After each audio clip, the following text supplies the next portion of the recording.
It's an honor and privilege that we have Dr. Paul Clayton, a pioneer and global leader in the field of pharmaconutrition and the mind behind our groundbreaking products at Zinzino.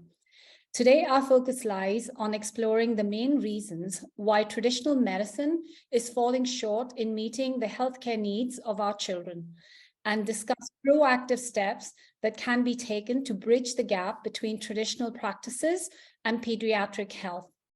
We are witnessing an alarming rise in cognitive and behavioral issues like ADHD, ADD, skin conditions, allergies, and compromised immune systems. Today, we'll explore natural approaches that parents can embrace to support and enhance their children's well-being. Thank you for taking the time to be with us today, Dr. Paul. I'm going to hand over to you, and we can ask questions at the end. Okay, well, thank you, Shivani. That's I'll try and live up to your introduction. I'm not going to show any slides today. In my business, you can get PowerPointed to death, and I'd rather just have a conversation with you all, if that's okay. That'd be great. And I think that perhaps before we start talking about, solutions to the problems, what are the problems? Just how bad is the situation for our kids? And I think that when you step back from the details, you mentioned the neurodevelopmental disorders, and we all know there's issues with kids on the spectrum, but that's just a very small part of a very bleak picture. So I think what I'd like to do is just really more from memory than from anything else, just go through some of the healthcare problems that are disfiguring the pediatric landscape right now. And I think should strike a note of, if not fear, at least anxiety into the heart of every parent or would-be parent, because it's pretty obvious that we're bringing up our kids in an environment that is damaging them very, very extensively.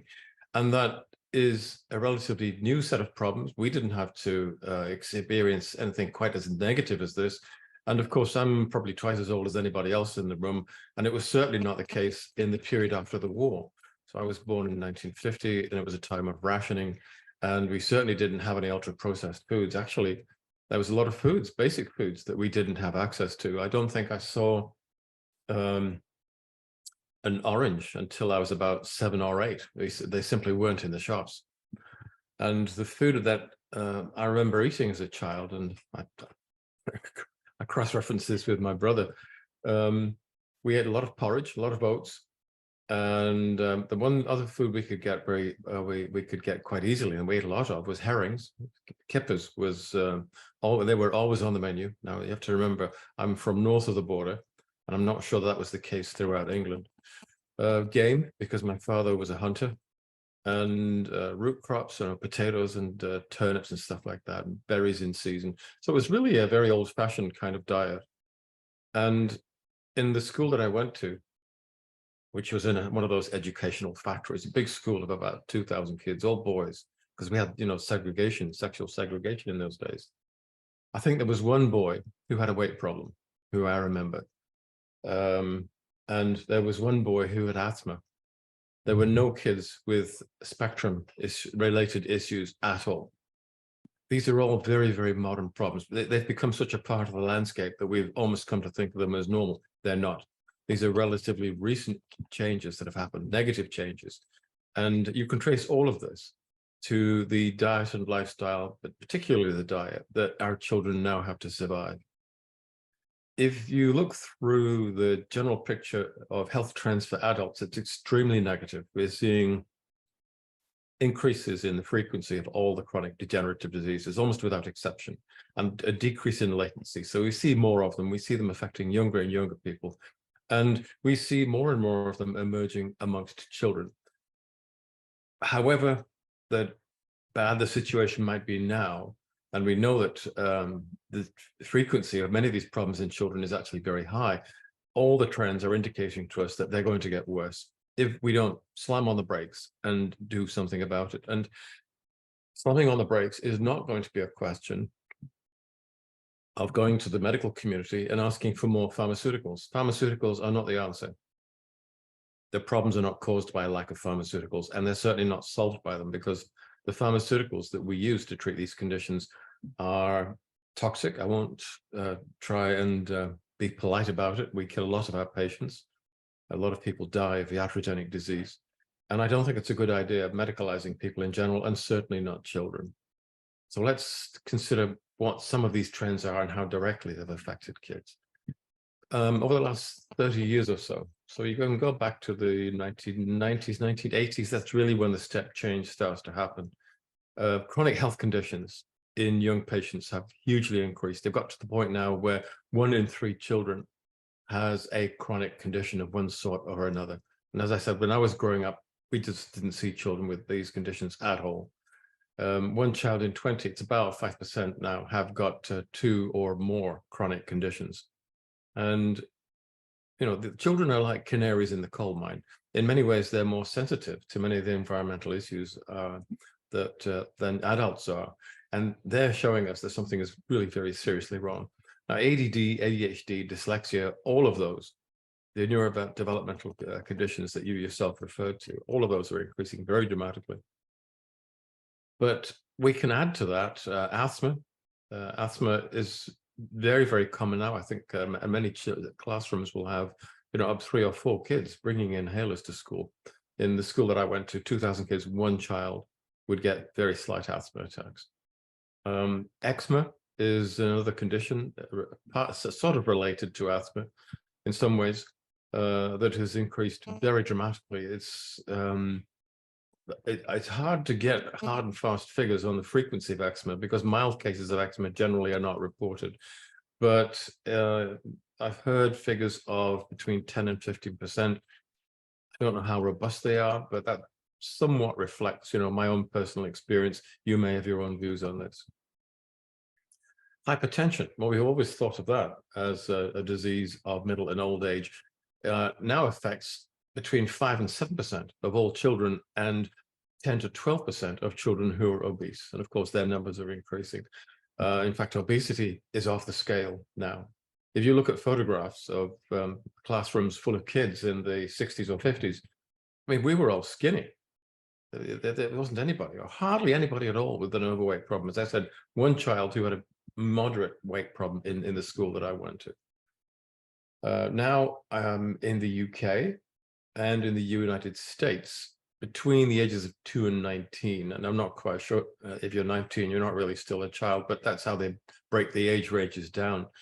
Between 2 and 19, it's about 20%, 1 in 5 who are clinically obese, and another 2 at least who are overweight.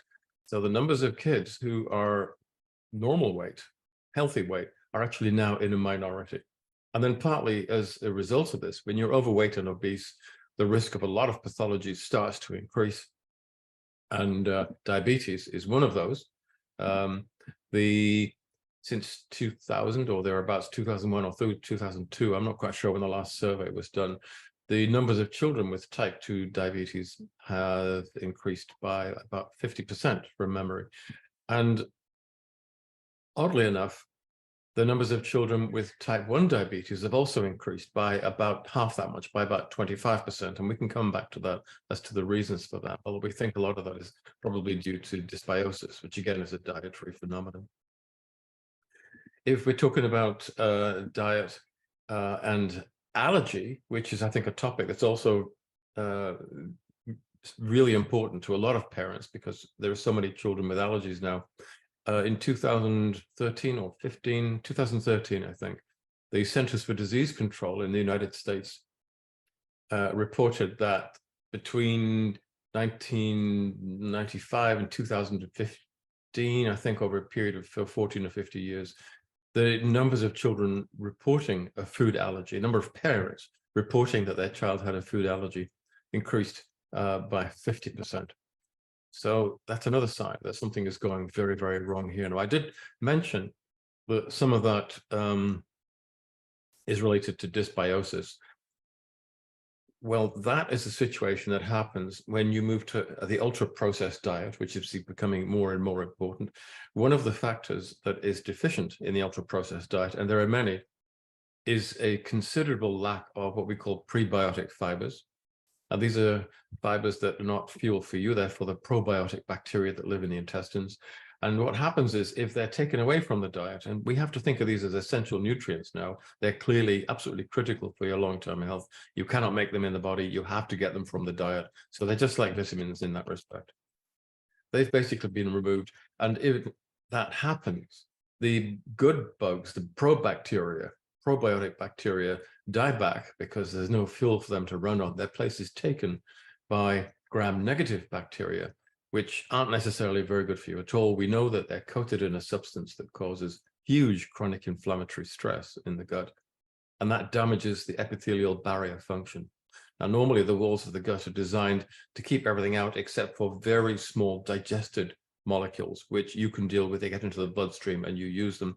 But when the epithelial barrier has been degraded, as it is by chronic inflammation, now you start seeing macromolecules, really big molecules, getting across the gut wall into the portal circulation, into the liver, and getting into the systemic circulation. And some of these macromolecules, which are not supposed to be there, you will then go on to develop an allergy to. And this is considered to be one of the reasons why we're seeing so much more allergy, food allergy in particular. The problem may be being exacerbated by emulsifiers, which are being included in so many of the ultra-processed foods as well. Ultimately, emulsifiers also damage the gut barrier. And because we're eating far less anti-inflammatory compounds, the inflammation caused by the dysbiosis is that much worse. So here is a group of factors that when you take them together, really look as if they explain the increase in this type of problem very neatly. Now, I mentioned that children are getting heavier. We now have probably 10% who are obese, another 20% who are overweight. Once you start moving in that direction, you move towards metabolic syndrome. So that explains why we're seeing so many more children who have hypertension, high blood pressure. It also explains why we're seeing more and more children who are developing metabolic syndrome and type 2 diabetes. And it also begins to explain why we're having such a problem with liver disease in children. And this is another condition that until recently we have only seen in adults. So this is another example of that broader trend that I told you about. We're seeing more people with liver disease, such as fatty liver disease, which now affects an astonishing 1 in 4 of the world's entire population. That's how unhealthy our lifestyle is. But we're now seeing much more of this in children. So let's take the obese children who are approximately responsible now for between what numbers of children who are obese again, probably 20%, and I'm being generous now, and then add another 40% who are overweight. So these people already have a weight problem, they have a metabolic problem. In fact, they're so metabolically skewed, 2/3 of the obese children, that along with diabetes and hypertension, they also have NAFLD, which is non-alcohol related fatty liver disease. Around 2000, there was a big study which looked for non-alcoholic fatty liver disease in children, and they found it in 10% of all children. So you can double or treble that in overweight and obese children. And in this group of 10% of all children who had NAFLD, almost, well, between 1/3 and 1/2 had progressed to NASH. Now, NASH is non-alcoholic steatohepatitis, which is a much more severe condition affecting the liver, where you're now starting to see not just chronic inflammation and fatty infiltration, but scarring as well. So you're moving towards cirrhosis. And that, if it's allowed to continue, you're going to get permanent liver damage, and you're now going to see a hugely increased risk of hepatocellular carcinoma and a couple of other really nasty liver cancers as well. Again, we would never expect to see these in children, but they're now starting to appear. Now, a lot of the conditions that I've talked about clearly involve chronic inflammatory stress, whether it's in the skin, neuroinflammation in the brain relating to the spectrum diseases, or whether it's NAFLD and NASH. And that's clearly very closely related to our ultra-processed diet, which has gone from being very anti-inflammatory, which was the diet that I grew up on, to being very pro-inflammatory. So our children are really very vulnerable because of that. But I'll talk about the liver first. because although chronic inflammation is one of those factors that drives non-alcoholic fatty liver disease and NASH and the liver cancers, there's other things going on in the liver as well. And I'm just focusing on this at the moment because it's so alarming to see this disease in children and because it's becoming such a public health issue. So chronic inflammatory stress is one. A diet that has got a far too high content of sugars and carbohydrates is another. That drives something that we call intrahepatic lipogenesis. If you're eating lots and lots of sugar, you start producing fats inside the liver itself. If you have dysbiosis, which the modern diet also creates, you have something called endotoxemia. You're getting really nasty inflammatory molecules leaving the gut, entering the portal circulation. And of course, where do they go first? The liver. And this is another factor that's driving liver disease. And finally, inactivity. We know now that if you take lots of exercise, it triggers something called autophagy, which is a process of cellular housekeeping, renewal, and repairs in the liver and in many other tissues besides. And so if you have chronic inflammatory stress and dysbiosis and a diet full of carbs, you're going to have liver disease. And if you're also inactive, and it's quite likely that if you're really overweight, you're not going to be taking that much physical exercise, you're doomed. You're almost certainly going to end up with NAFLD, NASH, and the even more serious conditions that will follow on from that. I've introduced on the unfortunate topic of cancer, but it isn't just the liver that's affected. Just this year, we've seen a huge study coming out of Harvard looking at the wide range of all the most important cancers and what they have recorded in the last decade or so, a very short period of time. No, I think we have to go back a bit forward, a bit further back for the whole figures. Within the last generation, we've seen a doubling of cancers in teens and young adults. But what the Harvard group looked at, they looked at increases decade over decade of early onset cancers. Now, early onset, when you're speaking to a cancer specialist, means under the age of 50. It's pretty unusual to have cancer under the age of 50. Most cancers happen as you get older than that. But what they actually did was they looked at cancers of the breast, the colorectum, the endometrium, the esophagus, the liver, head and neck, kidney, bone marrow, pancreas, prostate, stomach, thyroid. Those would be all the top ones, I think. And all of them are increasing. They're increasing decade on decade. And here's the point. Because they're increasing in young subjects, in people who are under the age of 50, and it takes a long time for cancer to develop and to become clinically important, this is telling us that children are being exposed to a carcinogenic exposome, the exposome being their diet, their environment, their lifestyle, and everything else. Probably, I would say, from the point of birth, and perhaps from even before birth. That's how desperately serious this situation is. I want to talk about one of two other things that have increased over the last few decades. And you mentioned the spectrum disorders, and I sort of picked up on that. But there's a lot of other problems involving the central nervous system which have also increased, and where we think that chronic inflammatory stress involving different parts of the brain, which we call neuroinflammation, experienced at an early age in utero and perhaps in the few years after birth, we have good reason to believe is involved. Schizophrenia is one. Schizophrenia that's trending up. And we're seeing a lot of that, more of that in young patients, probably due to the same reasons for increased spectrum problems. We're seeing, although I will admit that this is not that well documented, but it looks as if we're seeing increasing numbers of children with borderline personality disorder.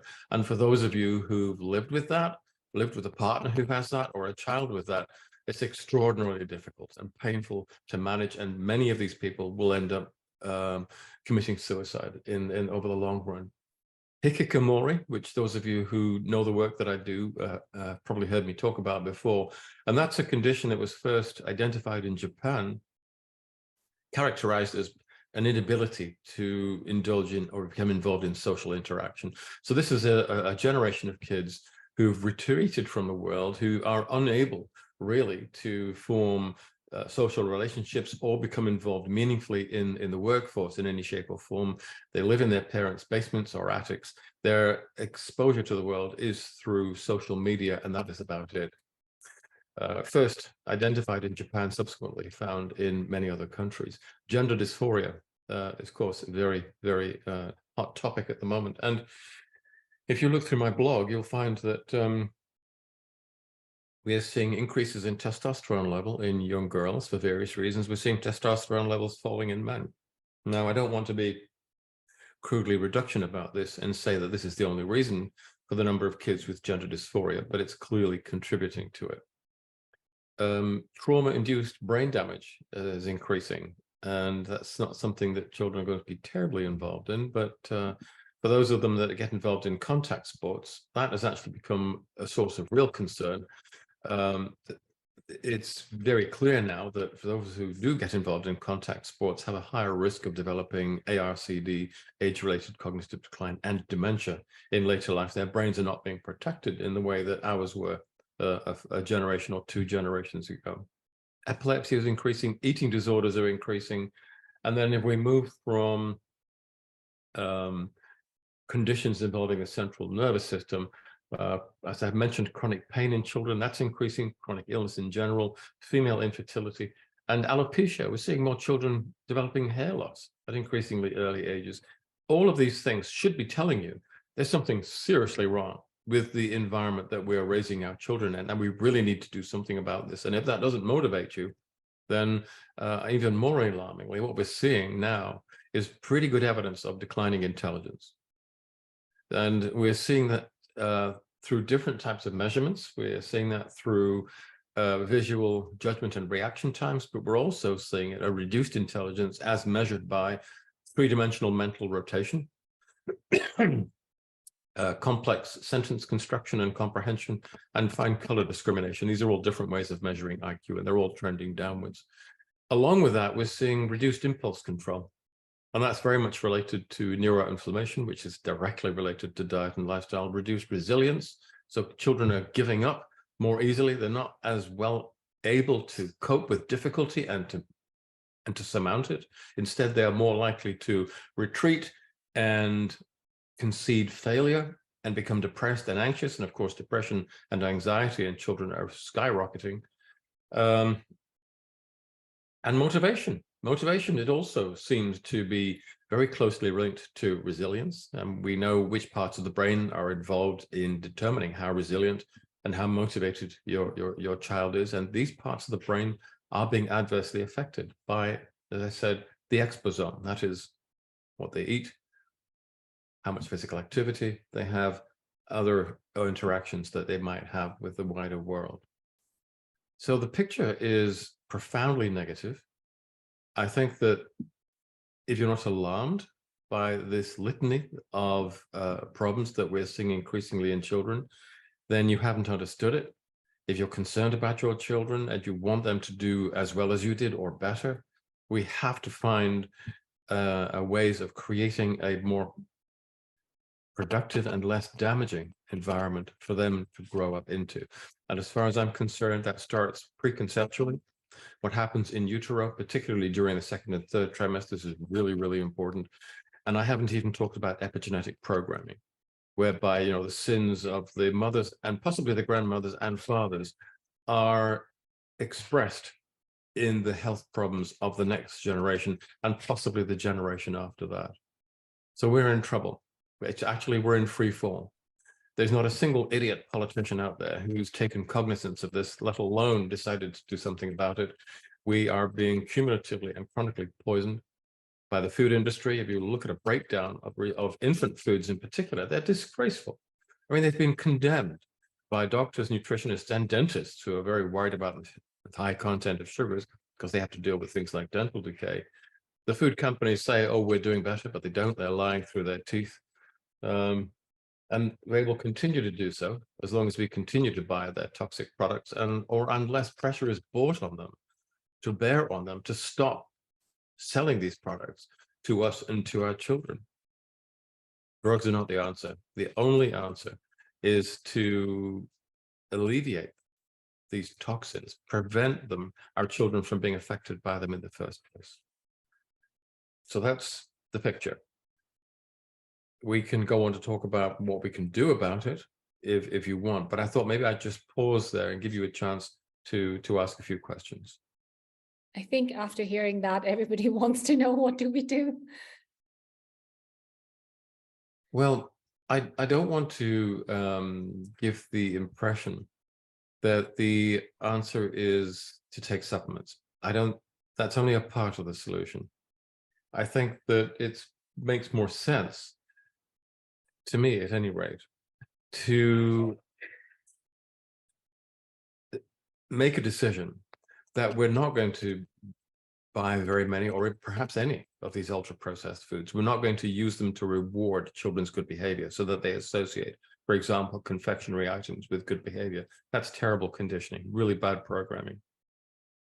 I think the best thing we can do, and I know this is hard, especially for people who are time poor, or who don't have access to a farmer's market, or who don't have the spending power.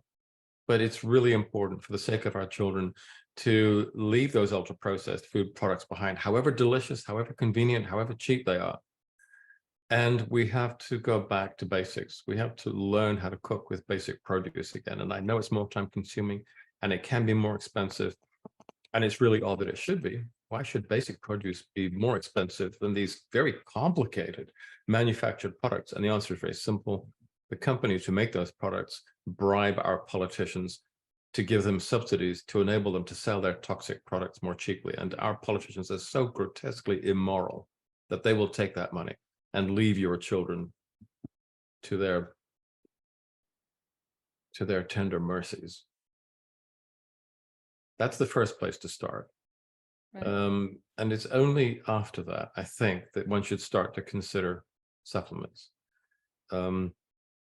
If you want to consider supplements as hacks or biohacks, and they are, we can neutralize a lot of the damage that is caused by this incredibly toxic environment, this wasteland that the food multinationals have produced for us.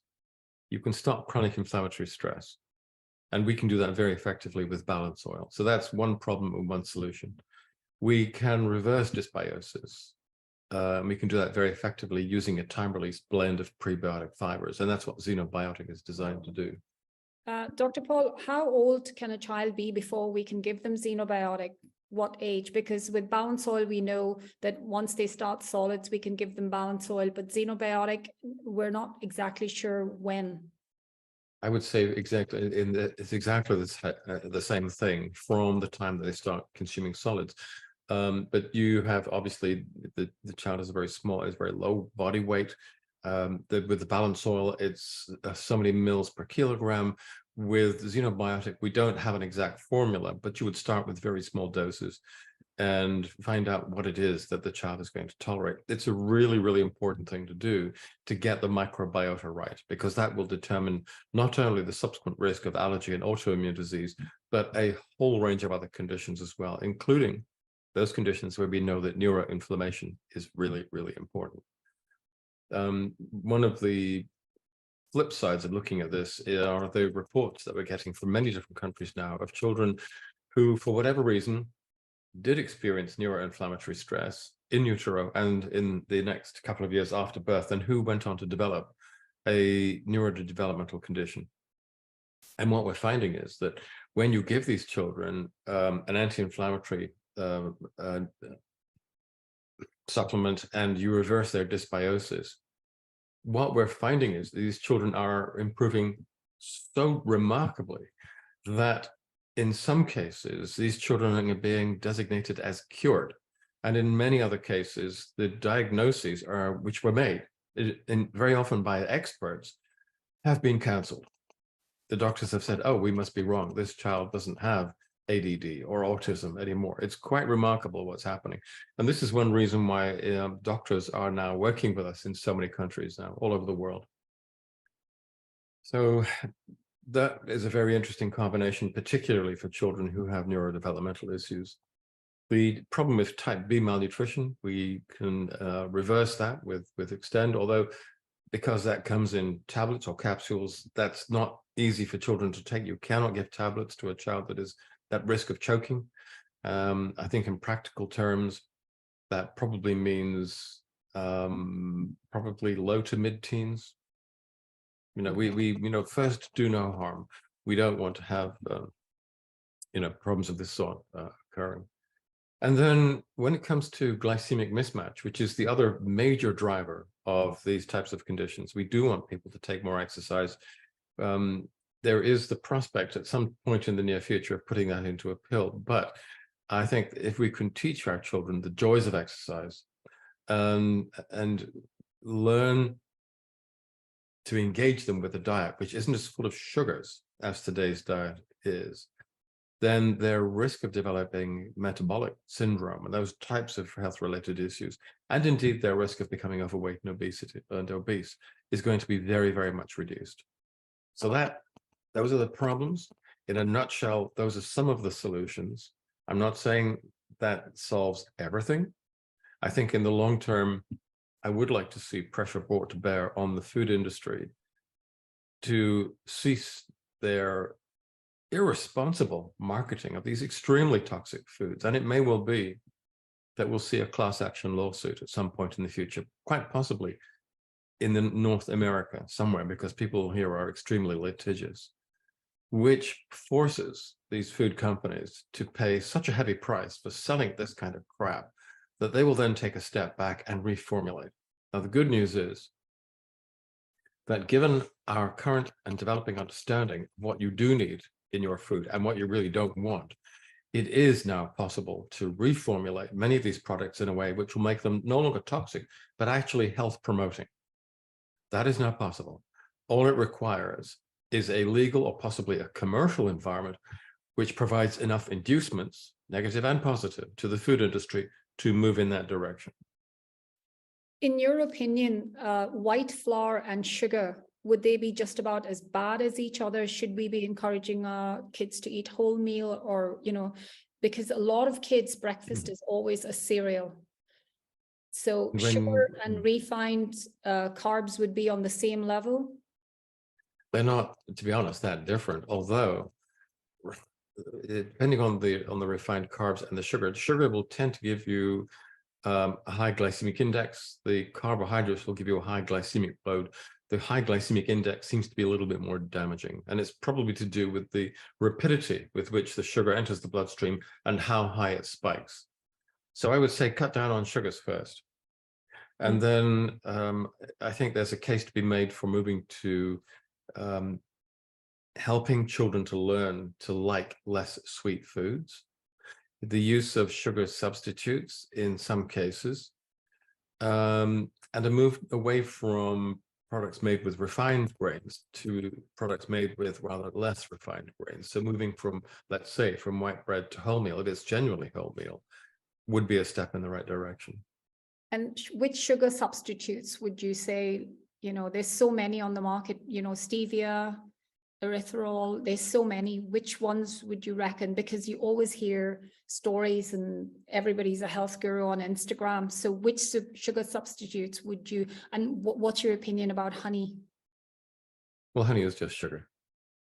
I mean, the difference between honey and sugar and high fructose corn syrup, the differences are marginal. They're really not significant.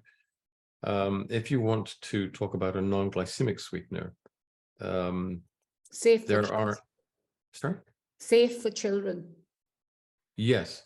Well, we've had so many non-glycemic sweeteners, and one after one, they've all been picked off by various researchers with different health problems associated with them. And the really interesting thing is that a lot of the research has been funded by the sugar companies. So you really have to ask yourself, well, how good is this research? Are these compounds really so dangerous?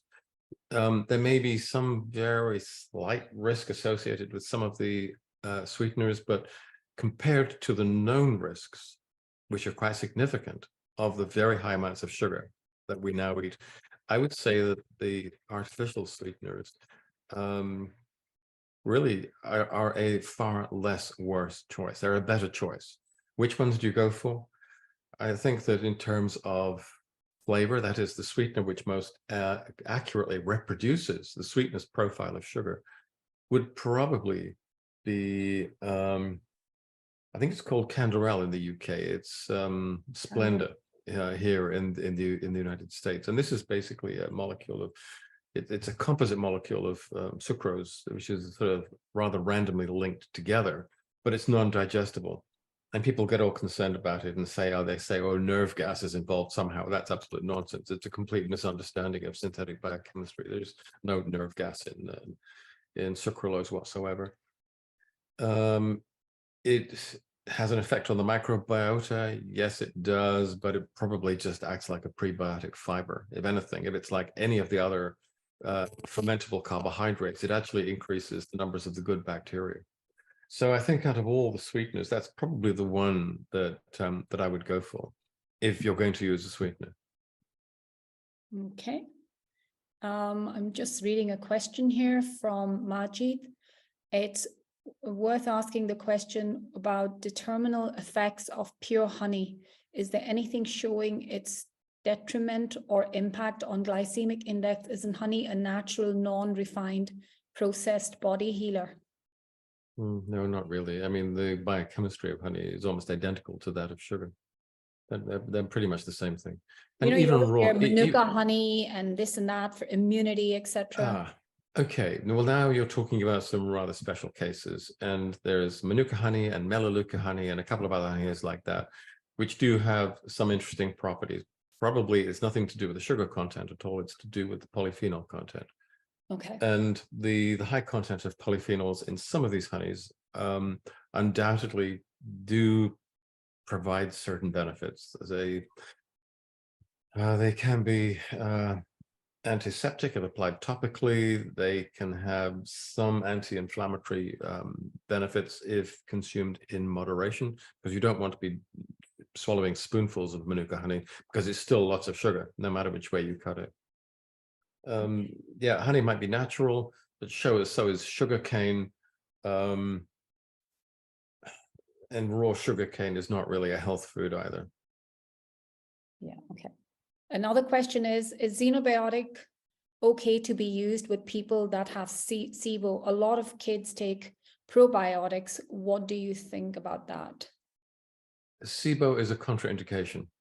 If you have SIBO, you do not take xenobiotic. In fact, you're probably going to be on something like the FODMAP diet, which specifically precludes the fibers that we put into xenobiotic. Okay. Why is it that so many more people have SIBO? Not too many kids, but certainly more increasing numbers of adults, probably because they have dysbiosis, which leads to chronic inflammatory stress inside the large intestine and subsequently scarring and degradation of the ileocecal valve, allowing the retrograde transport of colonic microbes into the small intestine. Now you have a problem. The best thing to do would be to flush them out of the small intestine, which we routinely do using the carrot soup cure. And after they've gone, you can then use xenobiotic, and it's not a problem. Okay. As for probiotics, the evidence that they work, sadly, is very, very poor. One reason for that is because there are so many different strains and so many different companies are using different strains. They produce different types of results, many of them not particularly reproducible. Another problem, which is endemic to all of them, is the fact that you're not capable, you cannot give very many. I mean, even although the capsule might say so many trillion colony forming units or CFUs, that is a minuscule number compared with the other bacteria that these probiotic species will encounter when they get into the large intestine. And if you're not co-ingesting prebiotic fiber, these good bacteria will have nothing to live on, nothing to eat, nothing to consume. They can't operate, and they will just be flushed out of the system. There is one product that I rather like. It's called Simrise, I think, and this is a British development, and it combines probiotic species with prebiotic fibers. It's a rather horrible tasting drink, or it was the last time I tried it, but it seems to be quite effective. I don't think you need it if you're using the right prebiotics. I've just been asked, what do you think of gummies? Because a lot of kids like that and take that, the probiotic gummies that are available. Yeah, I think there is little point in those because the payload of probiotic species inside these gummies is really, really small. They're small enough in the more respectable encapsulated forms. The number the amount of probiotic species in the gummies is negligible. Okay. Anybody else? Any questions? Put them in the chat, please. And fruit, sweetened fruit, like, kids eating berries and things like that, but the fruits like mangoes and bananas, etc., could they be used to sweeten children's food? If they are used to having something sweet, what's your thoughts on them getting fruit? Well, they can be, but the sweet compound in many fruits, not all, is fructose. In grapes, it's glucose. And the problem is large amounts of fructose are probably not a good idea, because fructose, even more than glucose, is very good at triggering intrahepatic lipogenesis. That is the accumulation, the formation and accumulation of fat inside the liver. Now, if the child is physically very active and running around, they can cope with lots of carbs. It's your muscles that use up blood glucose, not so much the liver. It's only when you're physically very inactive that more sugar goes into the liver and you start becoming a fatty liver patient. If the kids are running around and playing football and rugby and swimming and dancing and running or whatever else, then they can get away with eating a diet with a much higher glycemic load. And if at that point you want to sweeten their foods and use fruit juices to do it, that's fine. Having said that, fruit juices are not any longer considered to be very healthy. Another big study has just come out, which has shown that people who get their plant foods in processed and ultra processed forms, such as juices, don't do very well. Again, it's probably a pharmacokinetic issue. Yeah, there's another question. Aspartame as a sweetener in drinks. Aspartame, yeah. Aspartame is probably okay unless you have phenylketonuria, or PKU, which is a genetic metabolic disorder. And if you have that, you should not be consuming aspartame at all. Okay. We have another question. ADHD, spectrum dyslexia, would it be just balance soil, or balance soil as well as the xenobiotic? What would you say, Dr. Paul? It's additive. If you start with balance soil, you're going to see improvements. If you then add xenobiotic, you're going to see more. In many cases, that's enough. There are a few where there may still be some issues, and then we would routinely add Viva. Viva along with the balance soil and the xenobiotic for kids with ADHD and ADD. Yeah, but most, I think, kids actually don't need that. And I don't want to, throw everything and the kitchen sink at all these poor kids. You give them as little as you can, as little as is needed. I stay with balanced soil and start with balanced soil, and that may well be enough. Okay. And then they can have Viva if they need it. Yep. Okay. I actually have a really I have a story where a friend of mine, her granddaughter developed Tourette's, and the doctor basically said she's got these tics and itches and all that. And we put her on balance soil and xenobiotic, and in 3 months her tics went away. I've heard so many cases like this, and the doctors who just give up and throw their hands in the air, they're so ignorant, because all they know is drugs. And they don't study the literature. They're hopelessly out of date. They're very uninformed. And hopefully, when they see cases like this being helped so much with basic nutritional intervention, hopefully that'll stimulate more of them to ask a few questions and inform themselves. Yeah, absolutely. I agree. Any more questions, guys? See 3 more. There are some parents here tonight who have babies during COVID. We are seeing a lot of eczema, skin allergies, and tummy issues. How much of this is down to the sterile environment they were born into at the time? I mean, this is such a difficult question. Any human environment, there is no human environment which is a sterile environment. Just because you're not socializing as much doesn't mean to say that that child is being brought up in a sterile environment. I think that increased stress, parental stress levels, may be playing into this somehow. What we do know is that during COVID and during the lockdowns in particular, which were a terrible mistake, probably one of the most grotesque public health policy failure that has ever occurred, let alone the mandated vaccines, as they call them, which I think have been an absolute disaster. We know that people were so upset, depressed and anxious, locked up inside their homes, worried about losing employment. We know that there was a huge increase in comfort eating. Comfort, and what that means is a deterioration in nutritional status. And I think that parents were involved in that. I think that the children that were in utero at that time, that were growing up in that environment, were affected by that. And I think that's much more important than this idea of the environmental cleanliness. I don't actually think that that's a thing. I don't think it's real. Okay. A lot of kids are started with banana as a starter food. Is that a good kind of food to start babies on, or what would you recommend as a, when we're starting to wean them, what would you recommend to start them on? Could I just preface my remarks by saying right from the get-go, I'm not a pediatrician. Okay. Having said that, banana is a very common sort of starter food, and it seems to be a reasonable one. Okay. But could I just add to that various whole grains? So, for example, porridges made from whole grains, for example, from whole oats, I think are a pretty good thing to start with as well. And you can combine them with bananas to get that little bit of sweetness. And I'm starting to feel hungry.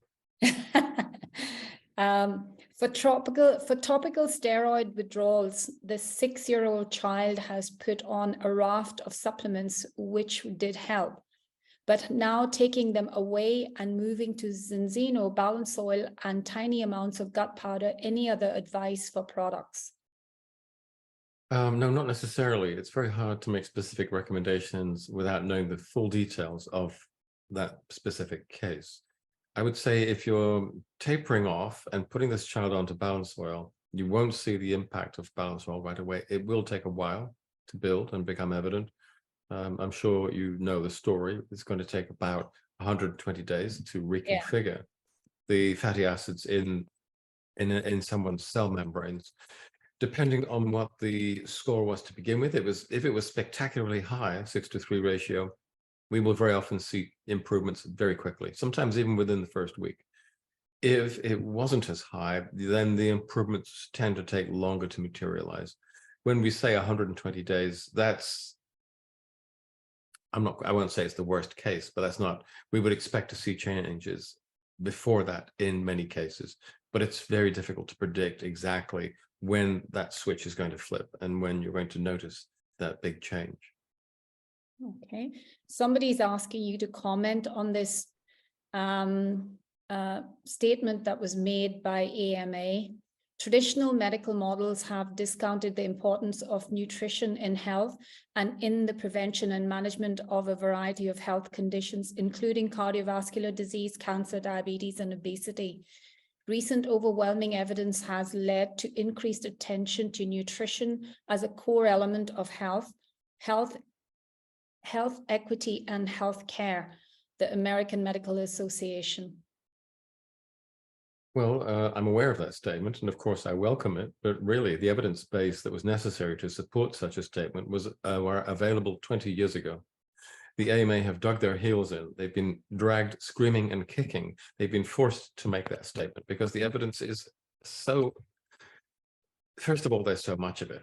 Now, we had enough 20 years ago, we have even more now, but secondly, the reason why they've been forced into making that statement is of the extensive and ongoing failure of the crisis management post hoc reactive medical model. It has been such a waste of time and money. It has been so ineffective and so cost ineffective that even the AMA, which is hugely influenced by the pharmaceutical money, has been forced to concede it. It's too little and too late, but at least it's something. Okay, we have somebody with a 5-year-old child who's constantly waking up with night terrors. So would xenobiotic balance oil help with that, reprogramming the microbiome? Oh, Lord. I don't know. I haven't heard that particular question before. I mean, all I can say is try it. And then if the child does respond, please let me know. I'd like to know. So Margit has just said, I would just like Dr. Paul Clayton know that he is a symbol of health, and not just for his passionate knowledge, but because he looks younger and healthier than most of my 40, 50-year-old friends who are mainly ex-athletes, a breath of fresh air, and deserves every compliment. So there you go. That's Paul, a that's nice very compliment for kind, you. but you see, I've got the camera angle and the lighting. I I don't mean, think it's that. and I don't use makeup, so I haven't had that advantage. But I mean, in real life, I look like 120. I will say one thing, though. I will say one thing. I'm pretty ancient now. I was born in 1950, and I don't take any medication. My blood pressure is 115/65. My resting heart rate is 52. I can run 100 meters or 100 yards about the same speed as I could when I left university. Having said that, I was a terrible runner, and I still am. But it's very clear that a lot of the phenomenology of aging that we've come to accept as being normal are nothing, nor they're not normal at all. And that there is a choice between, for many of us, between healthy aging, and unhealthy accelerated aging. And the choice, which one of those tracks you want to pursue is now available, and it's up to you. I'm not so concerned with people of my age. We've lived our lives. I really am much more concerned with young children, the children who are in the world now and who are entering the world. I think we owe them a duty of care, which we are manifestly at the moment failing to do. We have to bring the medical profession into line. We have to bring our disgraceful political system into line, and the food industry into line. I think the good news is that the phoenix can only emerge from the ashes. That's right. And I think new systems will begin to emerge when the current systems collapse. And many of them are at the point of collapse now, because they're so cost ineffective. They're so complicated and expensive to run. And thanks to the incredibly irresponsible and stupid decisions by politicians in Washington, Westminster, and Brussels, our economies are in the toilet. They're going downhill rapidly. Our standards of living are falling. We have to find more cost-effective ways, kinder ways of making healthcare available for those who need it. The models that we're currently pursuing are far less expensive, and they're far kinder, they're far less toxic and dangerous than the pharmaceutically dominated model that we have suffered under for so long. So change is coming, not just because we've been promoting it, but because the existing systems are reaching the point of failure. Yeah. We have a question here. My child cries most nights with pains in his legs, mainly knees. Would this help? Well, I'd like to know a little bit more about this case. The pains, how old is the child? Can someone say whoever? 5. Is that it? Is this from Chantel? Yes. Okay, so the child is 5 and has knee pain. Good Lord. I mean, that's unusual. I mean, there are several possible causes. It's unlikely that it's an arthritis. If the child is doing a lot of athletics, it could be, I think it's Osgood-Schlatter's disease, which is where you start getting problems with the cartilage in the knees, which I actually had myself because I was a very keen runner, not a good one, but a very keen one from an early age. People sort of refer to it in a rather uncritical way as growing pains. Whatever he screams in agony, and doctors have done scans. There's no arthritis. Well, I wouldn't expect to see arthritis in a child at that age. I really wouldn't. But even if there's no arthritis, I would, and the pain is that severe. I mean, it might be some kind of inflammatory disorder. And if it is, then balance oil should help to alleviate it. If balance oil doesn't have an effect, that's actually telling us that it is not primarily inflammatory. And we would then have to start moving towards a differential kind of diagnosis. We need more information. Okay. And then there's a child with developmental difficulties. Would they give him an increased dose of balance oil? No. Okay. Normal dose. normal. And again, I need to know a little bit more about the developmental difficulties, the age, what exactly the problems are. I have, again, let me be full disclosure. What we are doing is extremely effective in many cases because we're undoing the damage that the current model of food production creates. We're putting back into the food system and into your metabolism and diet what the industry has taken out. And we're putting your metabolism in a time machine. We're sending it back 50 or 100 years in time to a period when ultra-processed foods hadn't been invented, and we were relying on much more basic foodstuffs, and we were healthier as a result. But there are conditions which are beyond our reach. The tools that we use are in general not very helpful in dealing with genetic metabolic problems, genetic disorders. We generally cannot reach those, although there are one or two exceptions. And of course, there are other problems where children might manifest with issues which are not, which it may appear to be physical, but they may actually be psychological in origin. So there's not necessarily, it's not necessarily the case that we're going to be able to help very much there either. So we can help in many cases, but not all.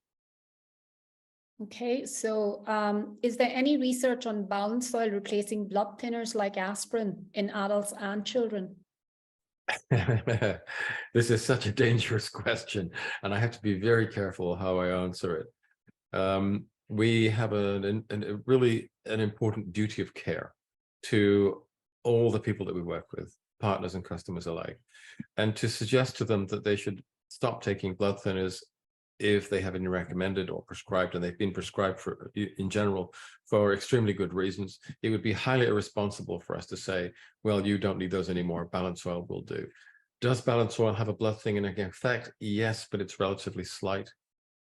I would want to be a little bit more specific, and I'd want to know, well, why exactly were you prescribed blood thinners? Is this because you have, for example, atrial fibrillation, which is one common cause? Or do you have other cardiovascular risk factors? In some cases, you would be able to get rid of the blood thinners and move on to balanced soil. In other cases, you would not. And this is not the kind of forum, an open forum, where I think we're going to be able to get into the fine details, into the fine print. So I'll just say it's a complex question, but in general, we should be cautious. Having said that, there is one thing we can say. If the blood thinners that you're using are the old-fashioned kind, such as warfarin and coumarin, when you take those, you're going to have your blood tested once every 7 to 10 days or so. You're looking at blood clotting time, or an INR time as it's known. And if you are taking that kind of blood thinner and your blood is being tested, if you start taking balanced soil, then the clotting time will start to stretch out a little bit.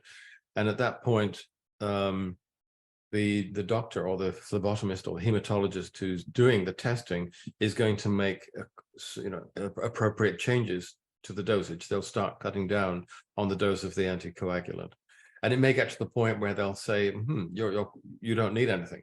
So the doctor will then make that decision as to whether you can come off the blood thinners. Some of the newer blood thinners do not require this kind of testing, and there, if you were to start taking balanced soil, how would we know if your blood is starting to get too thin? Well, if you start developing spontaneous bruising on the trunk or the arms or legs, if you start to see spontaneous bruising, you've gone too far. Start rowing back on the balanced soil. Okay, and then there's a lot of kids on Ritalin these days. Would balanced replace Ritalin? I don't wish to be prescriptive, but I'm hearing of many cases where this has in fact occurred. Yes. Okay. And do you think a natural whole food plant-based diet is better for preventing illness and increasing longevity? No, I think humans are omnivores. If you look at our dentition, our gastrointestinal tract, our biochemistry, it's pretty clear we were designed to be able to run on mixed fuel. And I think that a plant-heavy diet is good, but many of the healthiest diets, the Viking diet, the Mediterranean diet, the Okinawan diet, they're plant dominated, but there are meats and fish and dairy in small amounts. Okay. I think I've got all the questions. Thank you very much, Dr. Paul. That was amazing and so enlightening. And definitely we do feel hopeful, all of us, at the end of that. And yeah, thank you so much for taking the time and being with us today. No, you're very, very welcome. I am absolutely committed to doing this. I'm sick and tired of seeing so many people who are aging far more quickly than they need to, becoming ill when there was really no need for them to become ill. Such a loss of human life and time and talent.